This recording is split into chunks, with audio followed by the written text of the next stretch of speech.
Also claiming victory for the same seat. We'll be keeping you up to date with the very latest on that. Now, the High Court has dismissed the case by the Council of Governors seeking to allow aspirants to hop to another political party if they lose nominations in their original parties. The court ruled that one cannot be a member of two political parties at the same time. Politicians dissatisfied with the outcome of party primaries have now been left to hang out to dry. This is after the High Court upheld the amended Election Act, which bars politicians from party hopping, an amendment that the Council of Governors termed as unlawful.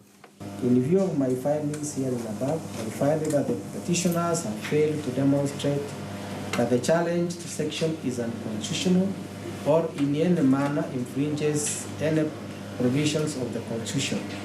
The upshot is that the petition has no merit at all, and I hereby dismiss it with costs to the respondent and the interested party. The Elections Act 2011 was amended by deleting Section 28 and substituting therefore the following section, that in the case of a general election, a political party shall submit to the Commission a membership list of the party at least 120 days before the date of the election. The law was contrary to the previous act that provided for a 45-day period to the general elections. It is what some politicians and the Council of Governors have termed as unconstitutional and unfair.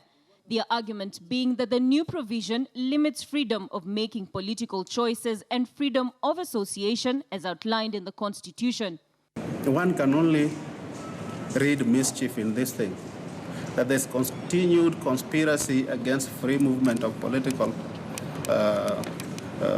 citizens in this country, because the big understanding was that Kenya is a multi-party state.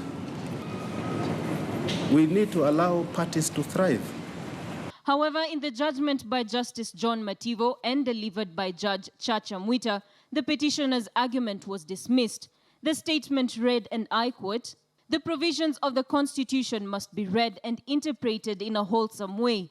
The rights to freedom of association must be read and appreciated with the constitutional rights that guarantee free and fair elections and the provisions that mandate the IEBC to manage elections in accordance with the Constitution." End of quote. Political bigwigs like Kileme Mwiria, Elizabeth Ongoro, and Lenny Kivuti were lucky enough to ditch their political parties before the window period of party hopping was closed. With the nomination fever rising high and allegations of rigging rife, it appears that more and more politicians